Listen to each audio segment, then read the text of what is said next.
tadi ada Grab. Udah simpan ya HP-nya ya. Baik Bunda. Nah, sebelum kita memulai pembelajaran hari ini, ada baiknya kita memulai dengan berdoa. Doa akan dipimpin oleh Asti. Silakan. Mari teman-teman kita berdoa. Saya akan memimpin acara Islam yang lain bisa menyesuaikan.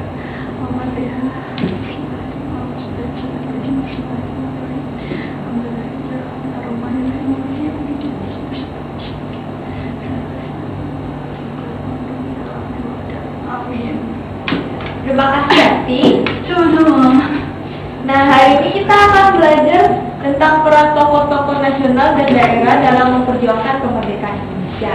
Pada minggu kemarin kita sudah mempelajari tentang tokoh-tokoh nasionalnya. Jadi hari ini untuk minggu ini kita akan mempelajari tentang tokoh-tokoh daerahnya. Ada yang ingat materi kemarin itu tentang siapa aja? Tokoh Iya, siapa aja tokohnya? Tan Malaka. Lagi? Terus Apa? Soekarno. Ya, bisa jadi. Nah, ibu akan menjelaskan sedikit ya tentang materi yang kemarin itu. Ini ada ke Yerusalem ya. Apa perannya? Oh iya. Dia apa? Diplomasi. Ya. Lalu ini siapa? Parang. Perannya apa? Ya, memperjuangkan kemerdekaan Indonesia.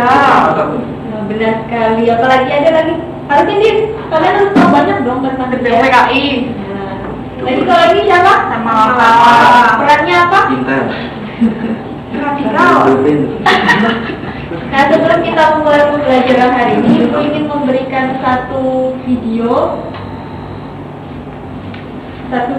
untuk kalian tonton. Jadi disimak ya anak-anak ya. Baik Bunda.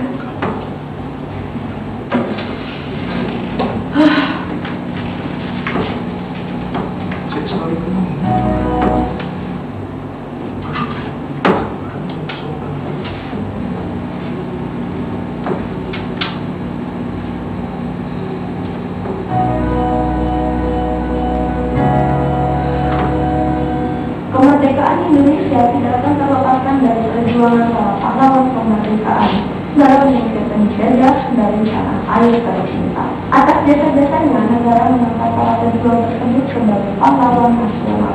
Untuk mengenang para jasa para pahlawan, berikut ini Titin akan menyajikan 15 pahlawan nasional yang paling dikenal sepanjang masa. Yang pertama yaitu Jenderal Sudirman. Jenderal Sudirman tidak hanya tercatat sebagai Panglima Tentara dan Jenderal Republik Indonesia pertama, tetapi juga menjadi yang termuda dalam sejarah.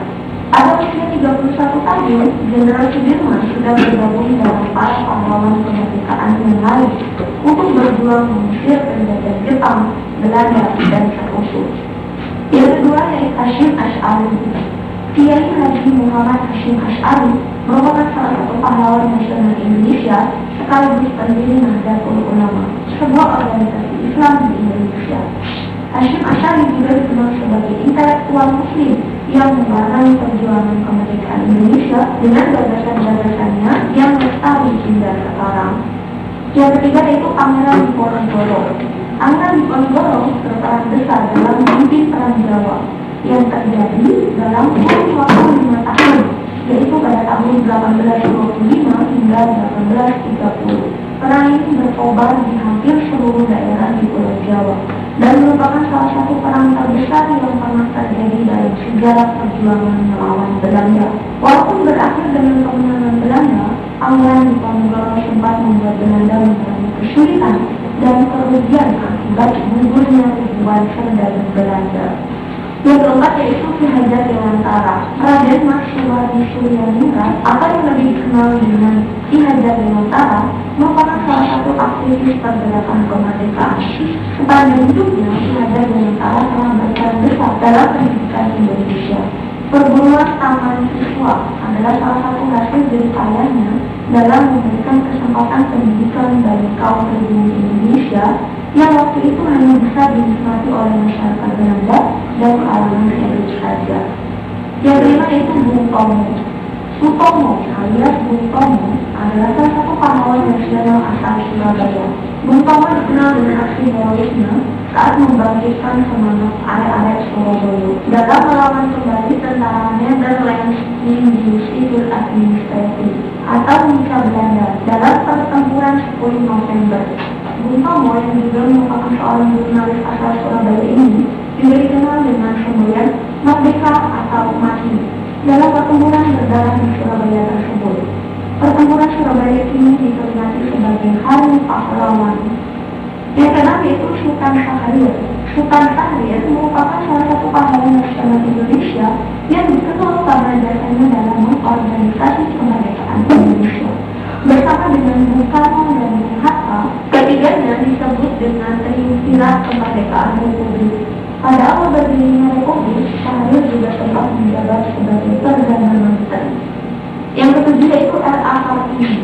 Sebagai salah satu pahlawan wanita, Raden Ajeng Kartini telah berjasa dalam memperjuangkan kesetaraan hak kaum perempuan di semasa hidupnya. Maka dalam bangsawan tidak lantas membuatnya tunduk kepada para penguasa dan nilai-nilai mereka yang konservatif. Malah, Kartini dinilai telah memelopori bangkitnya perempuan pribumi dengan pemikiran yang lebih moderat. Yang delapan yaitu Kapitan Patimura.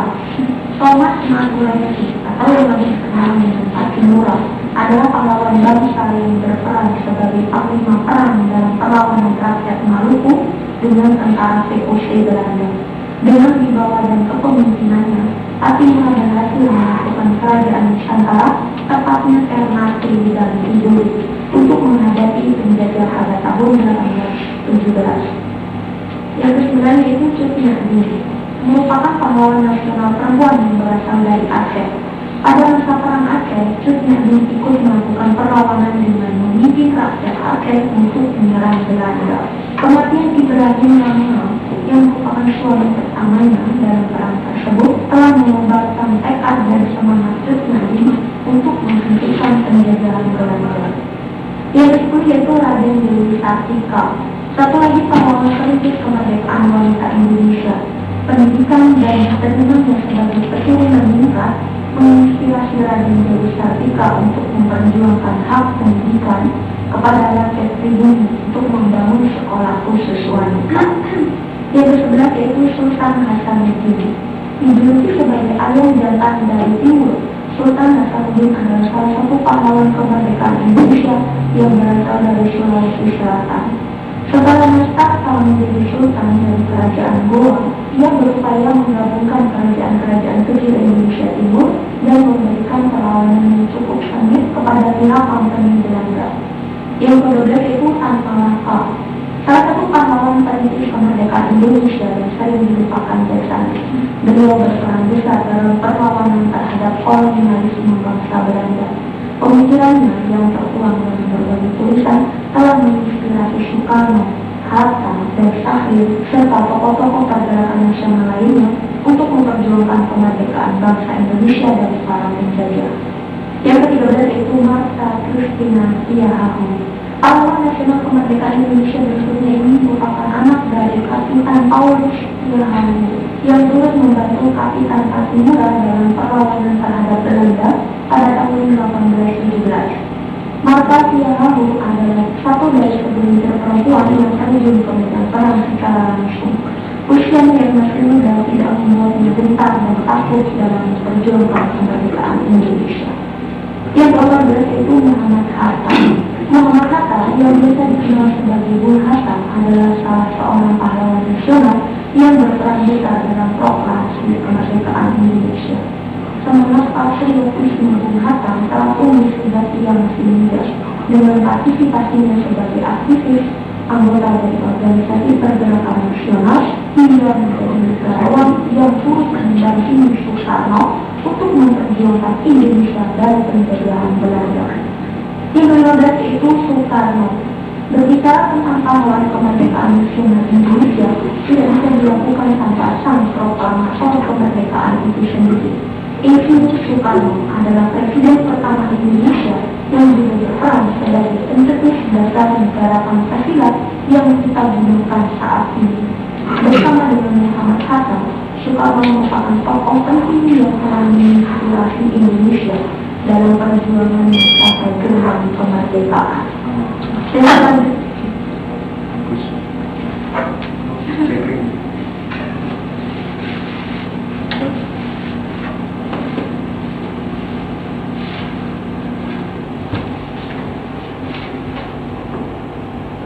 Nah itu videonya ya, jadi kalian sudah mengetahui ada 15 pahlawan. Indonesia sebenarnya mempunyai banyak pahlawan, tapi cukup singkat aja ya, 15 itu. Nah di sini gue ingin menjelaskan tentang peran-peran tokoh daerah dalam memperjuangkan kemerdekaan Indonesia. Ini siapa? Kapitan Patimura, Ini siapa? Dewi Sartika, Salah. Jadin. Nah ini siapa? sampai itu AB9. menteri-menteri. Ya. Benar. Yuk, aku sedih. Jadi biografi singkatnya ya, peran Kapitan Patimura. Biografi singkatnya, Thomas Makulesi lahir di Haria, Pulau Saparua, Maluku pada tanggal 8 Juni 1783 dan dia meninggal di Ambon, Maluku pada tanggal 16 Desember 1817. Patimura adalah pahlawan nasional Indonesia dari Maluku. Namanya diabadikan untuk Universitas Maluku, Universitas Patimura, Kodam 16 Patimura dan Bandar Udara Internasional Patimura di Ambon. Nah selanjutnya saya minta tolong Dimas untuk membacakan. Perjuangan Kapitan Patimura, kedatangan Belanda di Ambon membawa kebijakan yang diskriminatif terhadap rakyat Ambon. Hal ini menyebabkan kondisi politik, ekonomi, dan hubungan masyarakat memburuk. Rakyat Maluku akhirnya mengangkat senjata di bawah pimpinan Kapitan Patimura. Pasukannya berhasil memukul mundur pasukan Belanda di perebutan benteng Belanda Dustedt di Saparua, pertempuran di pantai Waisisil dan sebagainya. Namun perlawanan Patimura berhenti karena akibat dari politik adu domba buatan Belanda. Patimura ditangkap dan diadili oleh Belanda. Terima kasih Dimas. Jadi di sini Patimura adalah salah satu orang yang berusaha melawan penjajahan bangsa Belanda ya. Jadi selanjutnya ada Cut Nyadim. Biografi singkatnya adalah Cut Nyadim lahir di Lampadang, Kerajaan Aceh tahun 1848. Beliau meninggal di Sumedang, Jawa Barat pada 6 November 1908 yang merupakan pahlawan nasional Indonesia dari Aceh yang berjuang melawan Belanda dalam Perang Aceh. Nah, selanjutnya akan dibacakan oleh Elsa. perjuangan Cut Nyadim. Selama Perang Aceh, Cut Nyadim bersama Tengku Umar mempelajari taktik Belanda dan pada akhirnya mengkhianati Belanda. Belanda yang murka melancarkan operasi untuk menangkap keduanya. Cut Nyadim dan Tengku Umar menekan Belanda dalam menyerang Banda Aceh dan Memulaku. Jatuhnya Tengku Umar membuat Cut Nyadim melawan Belanda sendirian bersama pasukannya. Cut Nyadim tertangkap oleh Belanda saat Belanda menyerang tempat persembunyian. Dan jadi di sini Cut Nyadim bersama suaminya Tengku Umar juga bersama-sama melawan penjajahan Belanda ketika itu. Namun akhirnya karena Tengku Umarnya meninggal, dulu Cut Nyadim masih tetap melakukan perjuangannya sendirian. Lalu ada peran Sri Sultan Hamengkubuwono IX. Biografi singkatnya, Hamengkubuwono IX lahir di Nganjuk, Jakarta, Hadiningrat tanggal 12 April 1912. Dia meninggal di Washington DC, Amerika Serikat tanggal 2 Oktober 1988. Dia merupakan sultan yang pernah memimpin di Kesultanan Yogyakarta, yang juga pernah menjadi gubernur untuk daerah istimewa Yogyakarta dan wakil presiden Indonesia. Perannya akan dibacakan oleh Nugroho.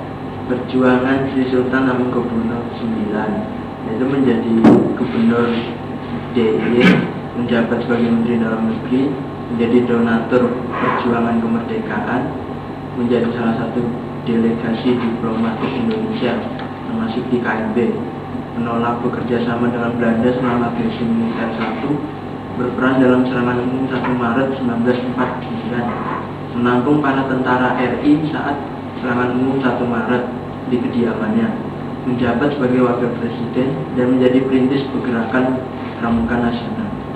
Nah, untuk Sri Sultan Hamengkubuwono ini kita juga bisa lihat bahwa ketika bapak bangsa kita Soekarno, Hatta yang dibuang ke Bangka. Nah, ibu kota di Batavia Jakarta itu langsung jatuh ke Yogyakarta, di mana Sri Sultan juga berusaha untuk melindungi Indonesia dari penjajahan Barat waktu itu. LKPD-nya ini membuat satu hasil karya infografi tokoh daerah Indonesia, karena waktunya sudah tidak cukup. Mungkin tugasnya akan ibu minta di minggu depan ya, itu sebagai tugas proses. Baik, ada yang bisa menyimpulkan pembelajaran kita hari ini? Sepertinya Nugroho mau menyimpulkan. Jadi di daerah-daerah itu ada perjuangannya sendiri-sendiri, tapi tujuannya tetap satu, Indonesia merdeka. Ya, terima kasih Nugroho. Jadi kesimpulan dari pembelajaran dari hari ini ada benarnya dari Nugroho, tapi Ibu ingin menambahkan sedikit bahwa pembelajaran hari ini terkait dengan tokoh-tokoh daerah berserta perannya memberikan pesan bahwa apa yang telah dilakukan tokoh-tokoh tersebut di masa lalu telah membawa Indonesia lepas dari jeruji penjajahan. Kita sebagai warga negara harus meneladani dan menaati jasa yang telah mereka korbankan untuk kita semua. Itu saja pembelajaran hari ini dari Ibu. Jangan lupa tugasnya untuk minggu depan. Terima kasih. Ini Nugroho kecil.